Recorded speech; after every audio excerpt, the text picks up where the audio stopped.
Do you remember the Green Grocer from the Food Network? Curtis Aikens was one of the Food Network's first celebrity chefs. Today we're talking about his recipes and pairing them with wine. Ready or not, it's Family Meal. Welcome to Family Meal, where we make memory-making meals with a splash of wine. Today's recipes are based on Curtis Aikens' celebrated cookbook, Green Grocer's Guide to the Harvest. Curtis was one of the original celebrity chefs on the Food Network. His show first aired in 1988, the same year the network started. Chef Curtis grew up in Georgia, near his grandfather, who was an avid gardener. So Curtis's love of garden-fresh food started when he was very young. After he graduated from high school, he worked in the produce department at A&P Market in Conyers, Georgia. Later, he worked for Dom's Wholesale and the famous Balducci's in New York. Curtis also ran his own produce companies, one in the Bay Area called Peaches and one in Georgia called Aikens Family Produce. And he published 4 cookbooks. There's a theme in all of them about fresh and healthy eating. Today, Curtis is a regular cast member on Good Morning America and Home and Family. Today's cookbook, Green Grocer's Guide, is his first, from 1991. It has over 100 recipes that are all produce-focused. It also tells you how to pick the best fruits and vegetables. Using fresh, in-season produce is one of the best things you can do to level up your cooking, so you should check out his recommendations. I picked 4 recipes from the book and riffed on them for this episode. So let's get into the dishes we'll be sampling today, and the wine pairings that go with them. We're starting with a light soup made of chilled melon puree and melon pickles. It's also got some pumpkin seeds for crunch. It sounds simple, but this subtle soup packs a real flavor punch. I chose to pair this soup with 2 vibrant Pinot Blanc from the Willamette Valley.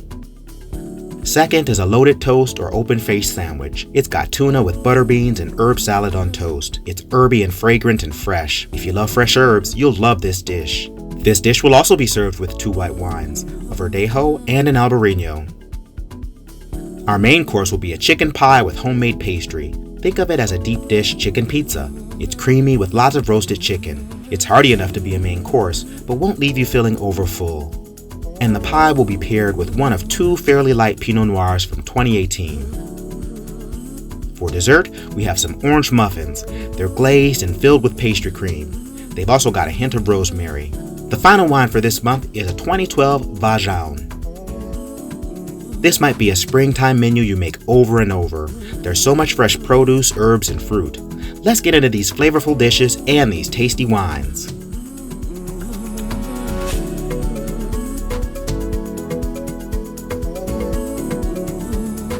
This chilled melon soup is a lovely and fresh dish that makes for the perfect starter.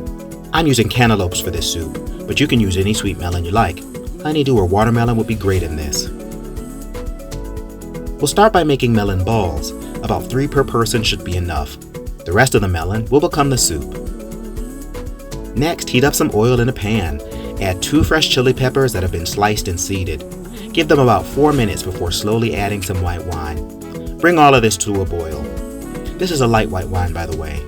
Now you're going to puree this into a soup.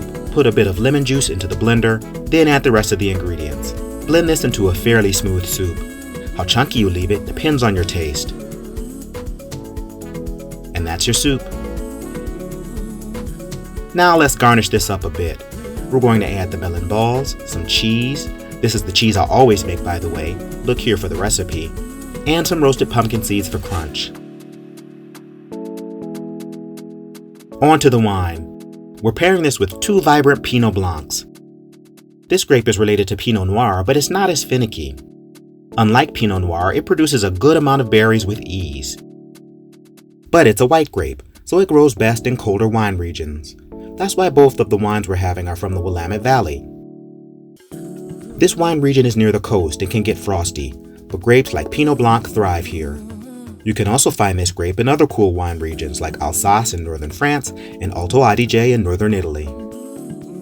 The first Pinot Blanc is from Elk Cove, made from hand-harvested fruit from their hillside vineyards, which is refreshing and crisp. It's got pronounced green apple, citrus, and melon flavor, which is perfect for pairing with a melon soup. And the other is the 2019 Mesara Pinot Blanc, which has a subtle floral and almost honeysuckle flavor. It also has bright acidity. You might even notice some apricot flavor in this one.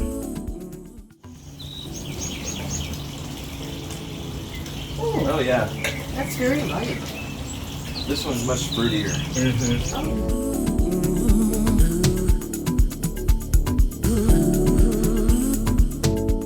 For course 2, we have a loaded toast. If you like avocado toast, you might like this dish too. Here the creamy element is the butter beans, and they do taste like butter. It's amazing. Start by chopping up herbs and shallots. Add the beans to the herbs along with some olive oil and lemon juice. This is the beginning of a vinaigrette. These are beans I cooked from scratch. You can control how tender they are if you cook them yourself. You don't want them to be too overly mushy. See how a salad is beginning to come together? Next, we'll add the tuna into the salad. You want about half to 1/3 the amount of tuna to beans. I'm using raw sushi grade tuna since I want this to be a fresh springtime dish, but you can use canned tuna, other kinds of canned fish, or even freshly cooked flaky fish like cod or salmon. If you're a seafood lover, add poached crab, lobster, octopus, or shrimp. The sky's the limit with this dish. This bread is a store-bought seeded loaf that I toasted, but you can see it makes an appetizing portion for each eater, and it's beyond delicious. For this dish, we're serving 2 different white wines, an Albarino and a Verdejo. I picked these because they're light whites, but they were also award winners. Both were double golds at the San Francisco International Wine Competition, which I think is a high honor.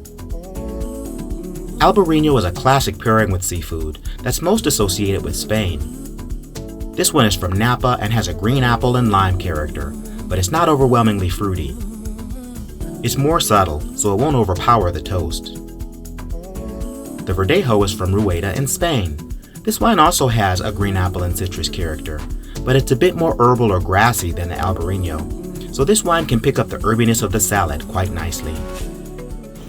Oh, John, you've outdone yourself with those 2. Thank you. The toast and the soup. Nice springtime dishes, you know? Absolutely. Yeah. That's good.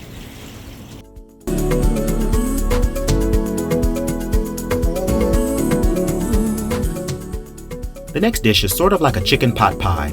It's a cross between a pot pie and a pizza. To begin this mouth-watering deep dish pizza, we'll need something like a pizza dough. You can see the full recipe for the dough at Winosity.com. Roll out the dough so that it's large enough to make 2 rounds to completely cover your filling. The lower round should be large enough to completely come up the side of your baking dish. Now we'll start with the filling. We have chicken legs that we're going to get nice and brown. You don't need to cook them all the way through because everything is going to finish in the oven. I would normally use thighs for this, but grocery stores in my area aren't completely back to normal, so I couldn't find any. So legs it is. Now let's get the rest of the filling together. We'll deglaze the pan with a bit of white wine, then add some shallots to cook down. After the shallots get translucent, pull the chicken off the bone and add it. I kind of cut up the chicken to be sure people don't get pieces that are too big. Now let's add the spinach. You want this to wilt all the way down. Next is the mushrooms and the goat milk cheese. This is homemade cheese from goat milk that I found at a big box store. You make it the same way you do cow's milk cheese, but it's got a tangier flavor which will be nice in this dish. The final steps are adding the eggs and the herbs and get both incorporated. Let this cool just a bit, then add it to the pie crust. All of it should fit in there. Make sure to even it out. Add the top pie crust. Use a bit of water to seal the top and bottom crusts, then crimp them together. All this goes in the oven at 375 degrees in a preheated oven for 35 to 40 minutes until the edges are golden brown. And this is what it looks like after it's done. It's lightly golden and filled with the creamy chicken filling.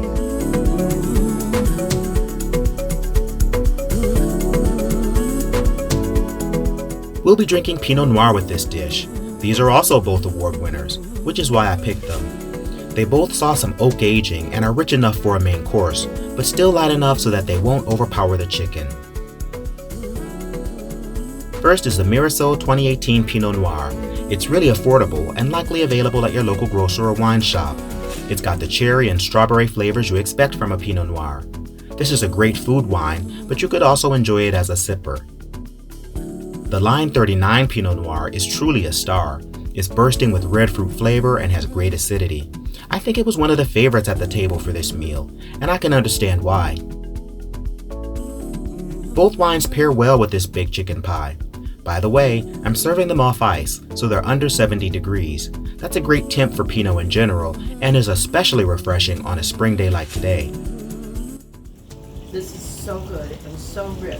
These are perfect for that. Such a savory dish.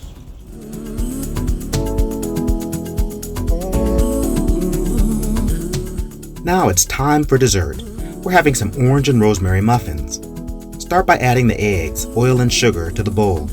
Combine these really well. Add the sifted flour and dry ingredients in batches. To get a real citrus flavor, add some orange juice and some orange zest, and stir that in to get combined. Prepare a muffin tin by rubbing the bottom and sides with oil, then pour the mix into the tin. Bake them at 425 degrees for the first 5 minutes, then turn them down to 350 for the remaining bake. Here's what they look like when they come out of the oven. But wait, there's more. We're going to put a bit of pastry cream in each muffin. And we're going to add some rosemary glaze to each muffin. This has a bit of lemon juice in it as well, to give it some pop. And here are the muffins after they're all plated. There's a rosemary sprig on each one, so people know what they're about to get themselves into. The final wine for this meal is a 2012 Vin Jaune, which means yellow wine in French. It comes from the Jura region in eastern France, and is known for being nutty. If you like sherry, this will be similar. But this is not a wine to eat with the muffin, it's not sweet. This is the wine you sip at the end of the meal, when you're chatting about what you just ate. If you want to learn more about Chef Curtis, check out his page on the family meal section of Winosity.com. All these recipes are there, along with the wine pairings. And keep an eye out for the next episode, where I'll be looking at the Black Pioneer Cookbook. This is a compilation cookbook where a community that was a stop on the Underground Railroad compiled recipes that were handed down to them. You don't want to miss these interesting vintage recipes. Thanks for watching, folks. Bye.